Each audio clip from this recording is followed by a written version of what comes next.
تو مسجد گئے بغیر بھی جنت نہیں ملتی ہے، روزہ رکھ کے بغیر بھی جنت نہیں ملتی ہے، حج و زکات کے بغیر جنت نہیں ملتی ہے۔ اگر یہ فارمولہ ہو تو کھیت بھی بندہ جائے گا، مسجد بھی بندہ جائے گا، یہاں بھی خوشحال رہے گا، اور جب مرے گا تو جنت کی بہار اس کا استقبال کرنی پڑے گا۔ القیس من کان نفسہ وعمل لما بعد الموت، عقل مند ہے وہ جو اپنے نفس کی مخالفت کرے اور پھر آخرت کا عمل کرتا رہے اور ڈرتا رہے، اللہ سے روتا رہے۔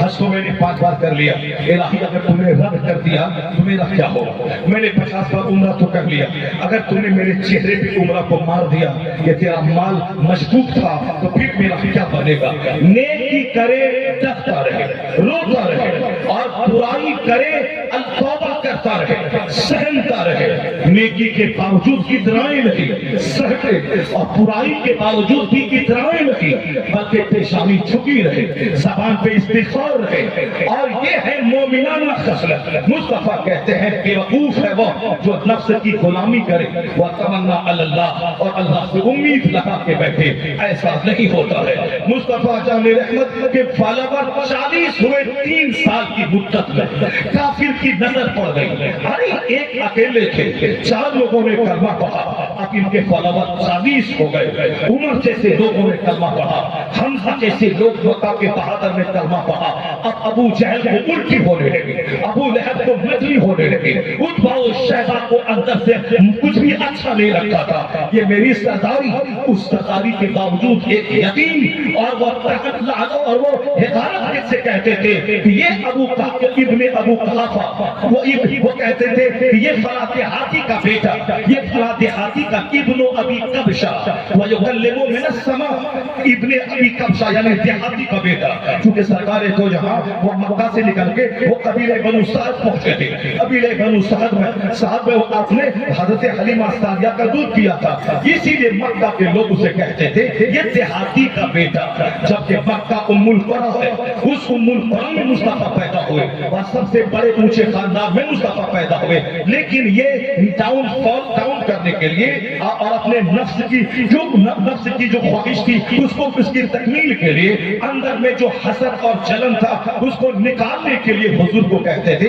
یہ ابن ابی قبشہ ہے، یہ فلاں دیہاتی کا بیٹا کہتا ہے کہ آسمان سے مجھ پر وحی نازل ہوتی ہے، چڑھانے کے لیے ابن ابی قبشہ کہتا تھا، دیہاتی کا بیٹا، اور کہتا تھا کہ بس ان کے ماننے والے فالوور چند دیہاتی ہیں اور چند کم پڑھے لکھے لوگ ہیں اور غریب لوگ ہیں، یہی ان کے فالوور ہیں، ان لوگ تو ایک جھٹکے میں محمد کا ساتھ چھوڑ دیں گے۔ ان لوگوں نے آپس میں میٹنگ کی، اسلام کے خلاف ایک منصوبہ تیار کیا کہ جو بھی کلمہ پڑھے گا اسے پھانسی کے پھندے پہ لٹکا دیا جائے گا۔ یہ 40 ہو گئے، ہم نے تو دھیان نہیں دیا تھا، میں نے تو سوچا تھا کہ 4 ہی لوگ رہیں گے، مگر آج 40 لوگوں نے کلمہ پڑھا کہ آزمائش شروع ہے، ٹرائل شروع ہے، جو کلمہ پڑھے گا اسے آگ پہ لٹا دیا جاتا تھا، اس قدر چربی پگھلتی تھی کہ آگ راکھ ہو جاتی تھی۔ یہ سزا کس بات کی تھی؟ کلمہ پڑھنے کی سزا تھی۔ تم نے محمد عربی کا ساتھ کیوں دیا؟ حضرت خباب کو اس طرح آگ پہ لٹا دیا کہ بدن کی چربی سے آگ بجھ گئی۔ یہ سزا کس بات کی تھی؟ اس بات کی تھی کہ اس نے کلمہ پڑھا ہے، محمد عربی کا ساتھ دیا ہے، سولی پہ لٹکا دیا۔ سزا کس بات کی تھی؟ جس نے محمد عربی کا ساتھ دیا تھا، جناب بلال کو چٹائی میں باندھ کے اس کو مارا گیا، دھواں دیا گیا تاکہ اس کا دم گھٹ جائے، ہم مر جائے۔ یہ سزا کس بات کی تھی؟ یہ محمد عربی کا کلمہ پڑھ رہا ہے، ہم لوگ آرام سے کھا رہے ہیں، آرام سے سو رہے ہیں، آرام سے برانڈیڈ کپڑا پہن رہے ہیں، اور کبھی کبھار اسرائیل کو تھوکنے کے لیے اس کے خلاف کوئی جملہ بول دیتے ہیں۔ ایک دن بھی ایسا نہ ہوا کہ 5 دن روزہ رکھے اور بتا دیں اس روزہ رکھنے کی حالت میں کہ قضا کے بھوکے پیاسے مسلمانوں کا میں روزہ رکھے ساتھ دے دوں اور ان کے لیے میں دعا کروں، کبھی نہیں ہوا۔ آرام سے 3 ٹائم کھانا ہے، آرام سے برانڈیڈ کپڑا پہننا ہے، اور یہ ہو گئے پکے مسلم، اور وہاں اسلام لانے کے بدلے میں چٹائی میں باندھ کے دھواں دیا جا رہا ہے، اسلام لانے کے بدلے میں سولی پہ لٹکایا جا رہا ہے، اسلام لانے کے بدلے میں گھر میں آگ لگائی جا رہی ہے، اسلام لانے کے بدلے میں آدمی کو رسی میں باندھ کے پیٹا جا رہا ہے۔ صحابہ کہتے تھے سرکار یہ کب تک یہ دن رہیں گے، کب تک آزمائشوں کے دن چلیں گے؟ ہم تو باتھ روم جاتے ہیں باہر بیت الخلا، وہاں بھی ایک خوف سا لگا رہتا ہے کہیں کوئی کافر میری گردن کاٹ نہ دے، یہ خوف کا دن کب تک رہے گا؟ حضور نے کہا تھا گھبراؤ مت، وہ دن آنے والا ہے، اتنا امن قائم ہو جائے گا کہ ایک عورت عراق سے چل کے اکیلی طواف کعبہ کرنے آئے گی اور طواف کر کے لوٹ جائے گی، کوئی پوچھنے والا نہ ہوگا کہ کون ہے، تو کہاں سے آئی ہے۔ حضور نے کہا تھا وہ دن آنے والا ہے جبکہ روم کے سب سے محلوں پہ تیری سلطنت ہوگی، روم کے سب سے محلوں پہ تیری حکومت ہوگی۔ سرکار دو جہاں نے کہا اتنی دولت اللہ تجھ کو دے گا کہ زکات لے کے دروازے پہ کھڑا رہے گا، کوئی زکات لینے والا نہیں رہے گا۔ حضرت عدی بن حاتم کہتے ہیں حضور کی تینوں باتیں میری نگاہوں کے سامنے سچ ثابت ہوئی، میں نے وہ دن بھی دیکھا، اس قدر امن قائم ہو گیا، یہ سارے کفار و مشرکین دھاراشائی ہو گئے، ہر طرف اسلامی سلطنت قائم ہوئی۔ ایک عورت اکیلی چل کے آئی عراق سے، طواف کعبہ کری اور لوٹ کے چلی گئی، سوائے درندوں کے اور جانور کے کسی انسان کسی لٹیرے کا کوئی خوف ان کو نہیں تھا۔ یہ آنکھ سے میں نے دیکھا، وہ امن و امان قائم ہوا۔ پہلے پھانسی پہ لٹکایا جا رہا تھا، دعا دیا جا رہا تھا، اور حضور نے کیا کہا؟ صبر کرنا، صبر اور جہاد سے کام لینا، مضبوطی سے ایمان کی رسی کو تھامے رہنا، وہ دن آنے والا ہے۔ آج سوتیلی ماتاؤں سے دورویوہار لوگ کر رہے تھے، پڑوس کی عورتوں کی آبرو خیر محفوظ تھی، یہ ساری بدعملی کا خاتمہ ہوگا، یہ مار دھاڑ کا ماحول ختم ہوگا۔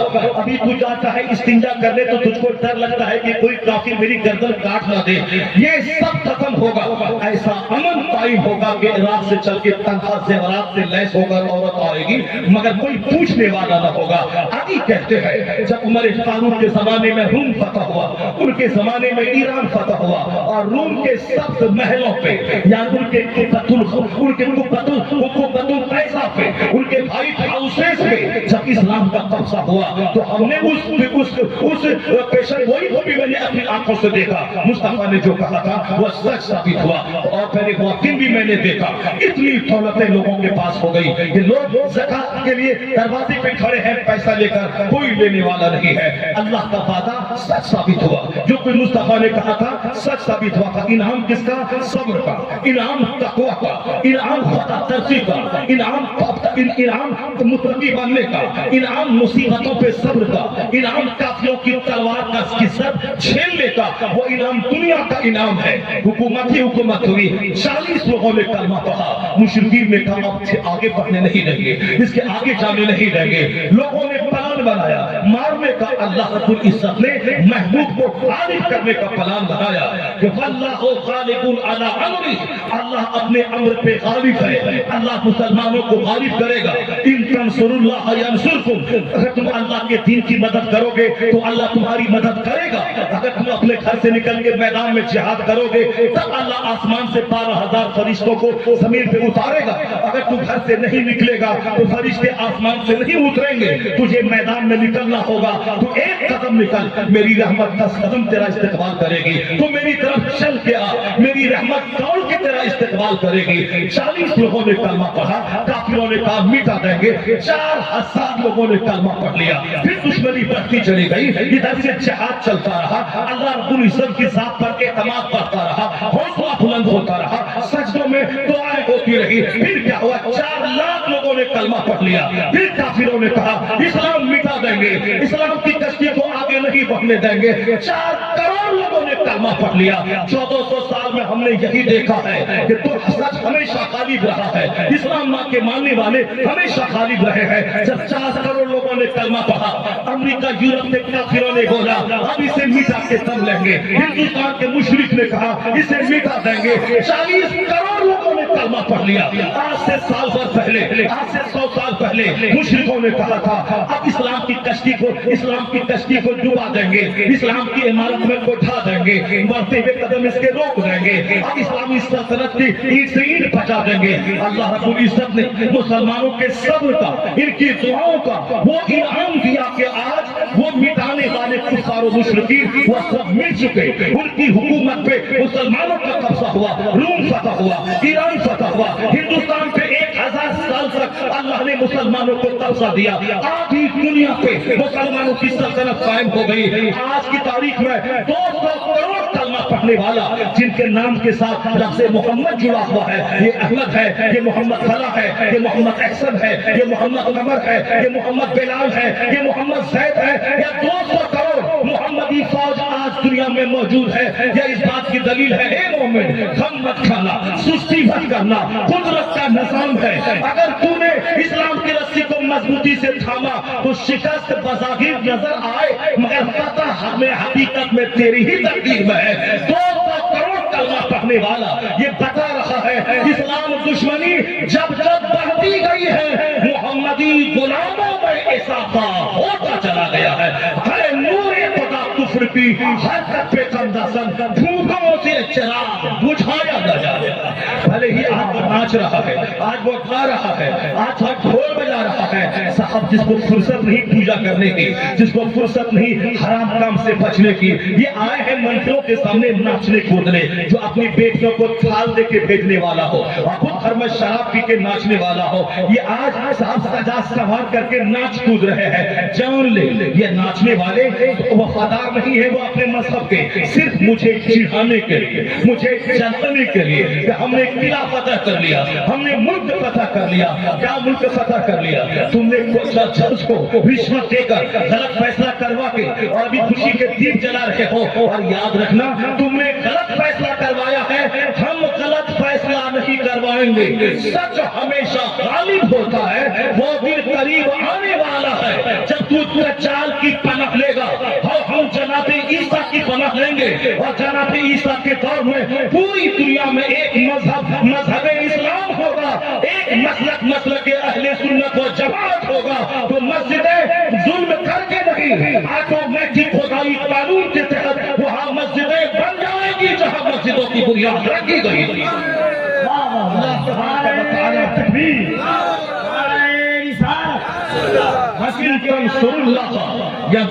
If you will help the religion of Allah, Allah will help you.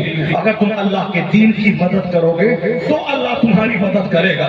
ایسا نہیں کہ میرا چہرہ کافروں کی طرح رہے، فتح ہم پہ نازل ہو جائے گی، میرا سر کا بال کافروں کی طرح رہے اور آسمان سے فتح نازل ہو جائے گی، میرے ہاتھ میں دھاگا کڑا اور پھٹا ہوا پینٹ کافروں کی طرح رہے اور فتح نازل ہو جائے گی، میرے گھر میں 10 گھنٹے تک گانے بجیں اور وہاں موسیقی بجے، پیانو بجے اور کامیڈی ہو اور ہاف چڈی پہن کے گھر میں میاں بیوی کے ساتھ اور بچوں کے ساتھ ناچے کودیں، انجوائے کریں اور اللہ کی رحمت نازل ہو جائے۔ ایسا نہیں ہے کہ مسجدیں ویران ہو جائیں اور اللہ مدد مجھ پر نازل فرما دے۔ اگر اللہ مدد نازل فرما دے گا اور میرا سر سے لے کے پاؤں تک سارا حلیہ کافروں جیسا رہے گا تو میری شرارت تو اور بڑھ جائے گی، میرا زنا تو اور بڑھ جائے گا، میری شراب نوشی تو اور بڑھ جائے گی، چاہے ہم جیسی بھی نہیں اللہ مدد نازل کر رہا ہے۔ ایسا نہیں ہوتا ہے، اور یہ بھی تم مت سمجھنا کہ اسلام دنیا سے مٹ جائے گا اور اس طرح سے اسلام کی سچائی ختم ہو جائے گی، چلانے سے، بولنے سے اور تقریر سے ایسا کچھ نہیں ہوگا، ایسا نہیں ہوتا ہے۔ سنو کہانی، آج سے 800 سال پہلے بغداد جو اسلام کی راجدھانی کا شرف جس کو حاصل تھا، وہاں جب لوگوں نے ستا کی خاطر وہ سب کام کرنا شروع کیا جو ایک مشرک کرتا ہے، یعنی نمازوں سجدوں میں دل بہلانے کے ذریعے وہ لوگ ستا کی خاطر آپس میں دشمنی شروع کر دی، آپس میں اختلاف شروع کیا، آپس میں جنگ شروع کر دی، سجدہ غائب ہے، اب کرسی کا شوق مل گئی، بڑھ گیا، وہ شراب جس کو اسلام نے حرام قرار دیا ہے وہ شراب نوشی اس کے گھروں میں ہونے لگی،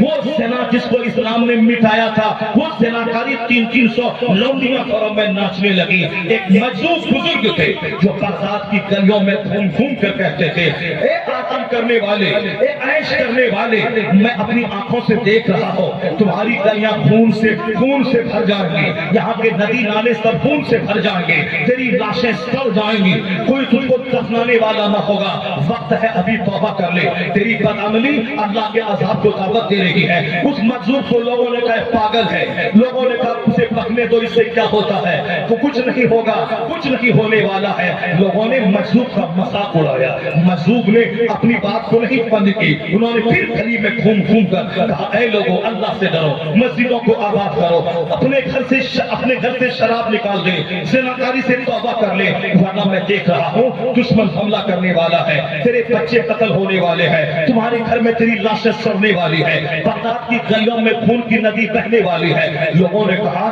یہ ہمارا مذاق کرکرا کر رہا ہے، کیسے ایسا ہو جائے گا؟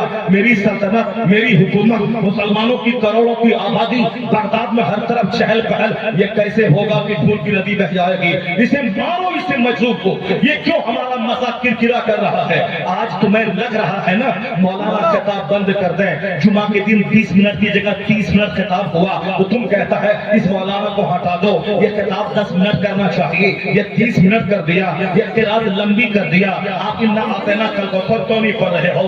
یہ وہی بولتے ہیں جو جمعہ کی نماز کے بعد باہر دالان میں غیبت کی محفل سجا کے بیٹھے ہیں، باہر چوک پہ کھڑے ہوئے صاحب کی درد کی لمترانی ہانک رہے ہیں، مگر مسجد میں من نہیں لگتا، اسے ڈرایا جائے تو کہتا یہ مولوی صاحب کو ہٹاؤ یہاں سے، چپ چاپ نماز شوق میں پڑھاؤ، تقریر اور بھاشن بند کرو، کچھ نہیں ہونے والا ہے۔ یہ بھی وہی فرعونیت ہے جو آج بھی شریروں کو اچھی بات اچھی نہیں لگتی، ان خبیثوں مردودوں کو چاہیے تھا وہ توبہ کرتا، نیک بنتا، مسجدوں کا مذاق، جلسے کا مذاق، ان خبیثوں مردودوں کو وہ کہتا رہا اے خبیث توبہ کر اللہ سے، عذاب آنے والا ہے، خون میں تیری کلیاں بہنے والا، تیری کلیوں میں خون بہنے والا ہے۔ لوگوں نے اتنا مارا اس مجذوب کو، کہا خبردار میری گلی میں نظر نہیں آنا، تم ہمارے عیش کا مذاق کرکرا کر رہے ہو، ہماری زندگی کو تم نے تلخ کر دیا ہے، اپنا بھاشن بند کر۔ لوگوں نے بچوں کے ذریعے پہلے پتھر پھینکوایا، اس سے بھی نہیں رہا گیا، اس نے اپنی بات بند نہیں کی، لوگوں نے اتنا مارا کہ مجذوب بزرگ انتقال ہو گئے۔ ادھر انتقال ہونا تھا، ادھر راتوں رات چنگیز خان کا بیٹا ہلاکو تھا، اپنی فوج کو لے کر بغداد پہ حملہ کیا، اس قدر اتپاط مچایا کہ 70,000 مسلمانوں کی کھوپڑی کاٹ کے اس کی مینار بنا کے اس پر بیٹھ کے شراب پینا شروع کیا، ساری مسجدیں توڑ ڈالی، ساری مدرسے کو اجاڑ ڈالا۔ فرید الدین عطار جیسے بزرگ جو تذکرۃ الاولیاء کے مصنف، ان کو تاتاریوں نے قتل کر دیا۔ نجم الدین کبرا جیسے بزرگ، اسے ان تاتاریوں نے ضبط کر دیا۔ اتنے بڑے بڑے بزرگوں کے ذبح کرنے کی جب خبر آئی، جو مسلمان بچے تھے سب سہم سے گئے تھے، ایسا نہیں کہ تاتاری سامنے موجود ہے، یہ مجھے اب مارنے کے لیے آ رہا ہے، میں یہاں سے بھاگ جاؤں۔ اس قدر ڈر تاتاریوں کا تھا کہ لوگ اپنی جگہ سے بھاگ بھی نہیں رہے تھے، بلکہ بیٹھ کر موت کا انتظار کر رہے تھے کہ اب وہ آنے والا ہے، میری نگاہوں کے سامنے میرے بچے، میری بیویاں، میری گردنیں کٹنے والی ہے۔ یہاں تک کہ بغداد کو مسمار کر دیا گیا، سارے لوگ کٹ گئے، بغداد اجڑ گیا، خون کی ندی بہ گئی، تمام کتابوں کو دریائے تجرہ میں پھینک دیا گیا، دریائے تجرہ کا پاکیزہ پانی کتابوں کی سیاہی سے کالا ہو گیا، ہر طرف خون ہی خون ہے، ہر طرف لاشیں سڑی ہوئی ہیں، ان لاشوں کو کھانے والے کتے بھی کم پڑ گئے تھے۔ اس قدر کہاں اس بغداد میں جہاں امام احمد بن حنبل کی قبر موجود ہے، اس بغداد میں جہاں حضرت موسیٰ قاسم کی قبر موجود ہے، اس بغداد میں جہاں معروف ترکی جیسے مجتبی الطبات بزرگ کی قبر موجود ہے، جہاں حضرت جنید بغدادی، حضرت سری سختی کے مزارات موجود ہے، جہاں حضرت بہلول زہرا کا مزار موجود ہے، ان سارے بزرگوں کے مزارات وہاں موجود تھے۔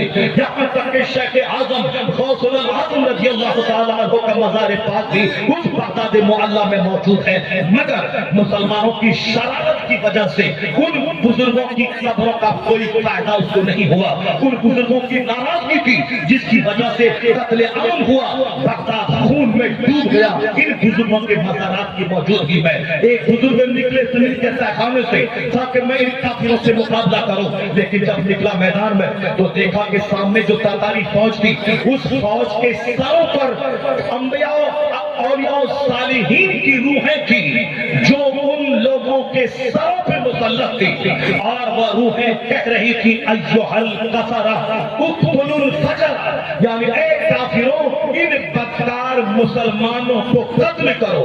وہ روحیں تھی، وہ